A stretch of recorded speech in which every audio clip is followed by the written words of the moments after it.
Well, there you go, guys. As you already saw from the title, I hope it was worth the wait. If you watched my previous video, you probably got a little excited, a little hyped about what was in the big box. And now here it is. Right here is a 15-inch MacBook Pro with touch bar. This thing has a 2.9 gigahertz quad-core i7 with a 4 gigabytes of video memory, AMD Radeon 460. This thing is an absolute beast. It's also got a 1 terabyte hard drive. This is going to be my main computer for a really long time, I do hope. This is ideally a little bit of an upgrade to do some more intense tasks with college. So I'm just really excited to get this thing unboxed, to check it out and really just experience the 15-inch MacBook Pro for the first time. This is my first ever 15-inch MacBook Pro. I've only ever had 13-inch or 11-inch MacBooks, so I cannot wait to get this powerhouse computer unboxed and to take a look at it. So without further ado, let's go ahead and get this thing open and take a look at the 15-inch MacBook Pro with touch bar.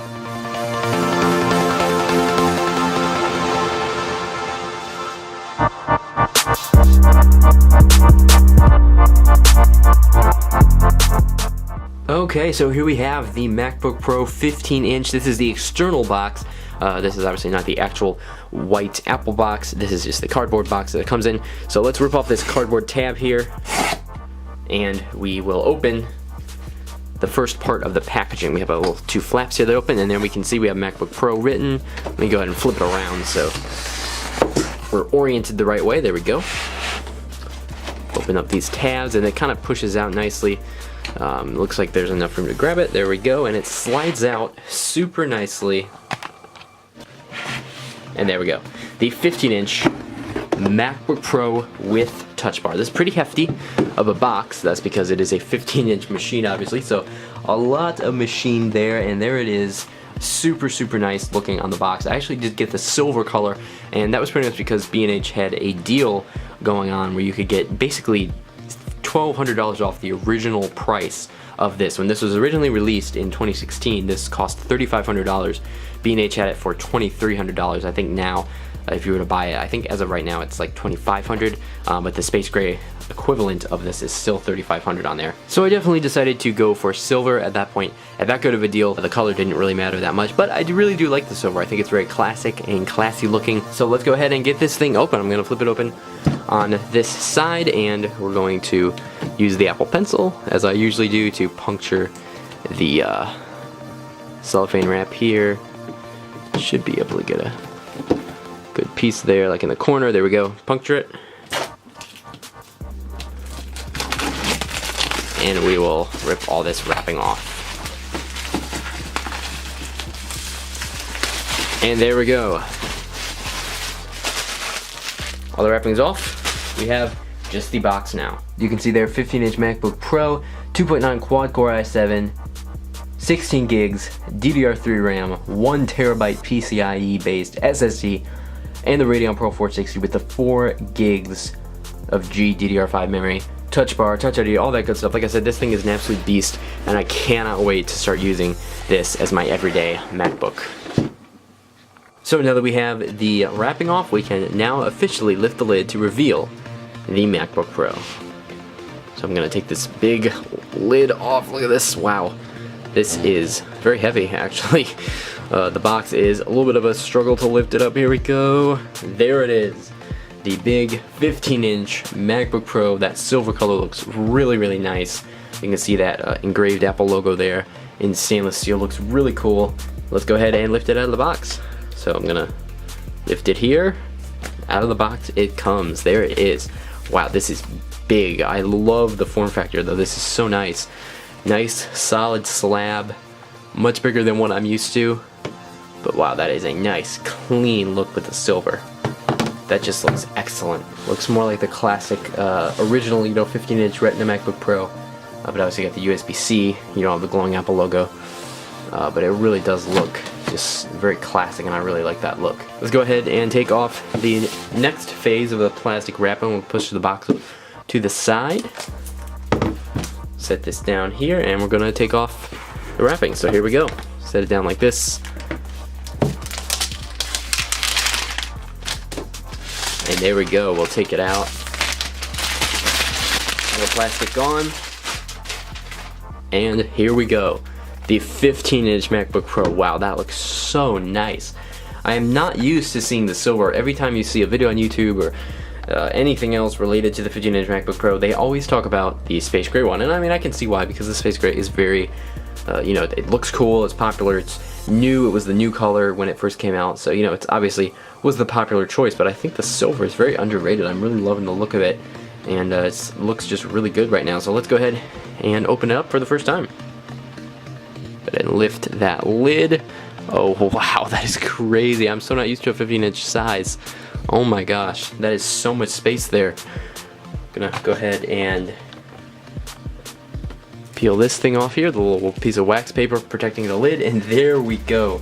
MacBook Pro 15-inch. Wow, that is so much space. The trackpad, obviously ginormous, and you can see here the keyboard never been typed on. There you go. Wow, that is so cool looking. Really love that silver color.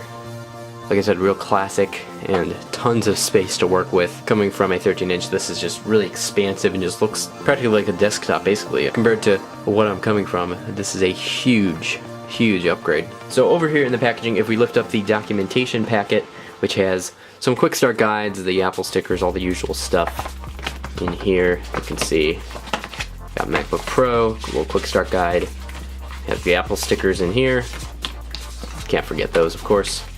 Set that to the side. We got our USB-C cable and our very large charging brick. This is pretty sure the biggest that they have available, obviously, because this is the largest notebook that they offer. So we'll go ahead and plug this in and see if we can't get this thing powered up.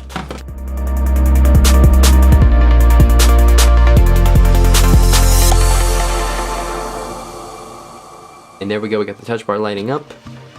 And we should have the setup screen loading up here. Okay, so I finally got to the main setup screen here. This is the beginning of the setup process. It actually didn't turn on when I first opened it. Like I said, I had to get the charger, and then it actually had a black screen for some reason, so I had to hold down the power button, turn it off, and turn it back on, and now it is giving me the correct output. Not sure what was up there, probably because it probably sat for a little while and just needed some power before it was able to get to the setup screen. But here we are now. We're going to use English for the main language, and we're just going to skip through the setup process here real quick. I'm pretty sure I'm going to have to install at least a couple OS updates, or probably one OS update in order to restore from my Time Machine backup on my previous MacBook. So I'm just going to go through these setup processes here in order to get to just a clean install, and then update the operating system, so I will be good to go for my Time Machine backup. So here we have the option to transfer from a Mac, Time Machine backup, or startup disk, and that is what I'm going to do. I'm going to go finish a backup on my previous MacBook and go ahead and grab that hard disk and plug it in so I can restore on this MacBook. Okay, I have my 2 terabyte backup hard drive over here. I'm going to plug it in. It's got the USB-C adapter all ready to go. For my previous MacBook, I'm going to plug it in and select from a Mac, Time Machine backup, or startup disk. So we'll do continue, looking for the source. Might take a minute. This thing should be recognized, and it looks like there's a, oh, there it says, okay, this source contains a new release of macOS. I have to upgrade, so I'm gonna go back. I'm gonna say don't transfer any information now, and I'm just gonna skim through these real quick so that I can upgrade the macOS version here, and then I can restore from the Time Machine backup. So let's just skim through some of these real quick. I just will skip the sign in. I'll agree to all the legal stuff. Okay, we're at the Touch ID portion of the setup, so I'm gonna say continue, and I'm gonna go ahead and use Touch ID here. And I'm just lifting and resting my finger repeatedly, just like on the iPhone. Super simple, as usual. Touch ID is super convenient, easy to use, just makes everything super nice. So now it's setting up, it should be finishing up here. And here we go. Wow, that is a big screen, oh my goodness. Wow, that is a ton of space. Wow, that is really cool. Let's go ahead and look at some stuff here. So I'm gonna go into System Preferences. Let's take a look at the screen here. If you look at displays, you can see default for display. It's scaled right now. This is default, and it's saying look like looks like 1680 by 1050. So the default on here is 1680 by 1050. Obviously that's a scaled resolution, but everything looks super crisp, and it's just so nice to have this big of a screen. It's like just super nice. And we'll take a look at the touch bar here. This is pretty much the same thing that I had on my 13-inch, but you know, same principle applies. You can adjust stuff with buttons, or you can use the sliders, which are always super helpful. And of course you have the contextual controls. So when in like Safari, for example, we have the usual, the tab switchers, searching, we have Siri control, all that good stuff as usual. I'm not sure I understand. So all that good stuff as usual, and I'm really loving this nice big screen. And I also love this big trackpad too. Is nice because there's plenty of room to do dragging and gestures and big pinching gestures, that kind of stuff. Super nice. And it actually looks like this might be running, is this running, I think this might be running Sierra actually. So I'm probably gonna have to go through the upgrade of High Sierra. It looks like, let me see if this sits on here. And yeah, it's actually I have to upgrade to High Sierra, so I'm gonna go ahead and go through all that. So for now, that is it. I'm gonna go through the process of getting all my information on this thing, restoring the time machine backup from my 13-inch MacBook Pro. Let me actually bring in the 13-inch MacBook Pro real quick so you guys can get a quick look at the size comparison between the two MacBook Pro sizes. So here's my 13-inch MacBook Pro. I'm gonna bring it in over here, and here we are, the two MacBook Pro sizes. These are both 2016 models, one silver, one space gray. Back up here, and you can see the size difference. It's obviously pretty apparent. You got a ton more screen size on the 15-inch. Obviously the 13-inch is a lot more portable and compact. Both of these have the touch bar, the new keyboard, the nice big trackpads. But that gives you a little bit of a idea of what you're dealing with the two sizes. I definitely like the 15-inch, the expansiveness of it. I really don't take my MacBook out a ton, so I think the 15-inch really makes sense in that case.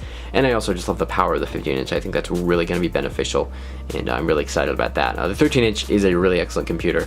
Just didn't quite offer the performance that I needed at this stage of my college career and that kind of stuff. So this has been my unboxing and quick look at the 15-inch MacBook Pro. I'm super excited to have this as my main machine. I can't wait to really dive in and start using it. It's going to be really exciting. So thanks so much for watching this video. If you have any questions about the 15-inch MacBook Pro, leave them in the comments. I'll do my best to answer them, and let me know what you think of the video, of my content, and also, of course, about the 15-inch MacBook Pro. Which one do you use? Which size do you prefer? And all that good stuff. Stay tuned for more videos. I do want to do a review of this 15-inch MacBook Pro once I've used it for a decent bit. More reviews as well will be coming out soon, so be sure to stay tuned. Again, sorry for the prolonged absence. Thank you so much for sticking with me. Please leave a like and subscribe if you're not already. Again, thanks so much. Bye for now. God bless. Have an awesome day.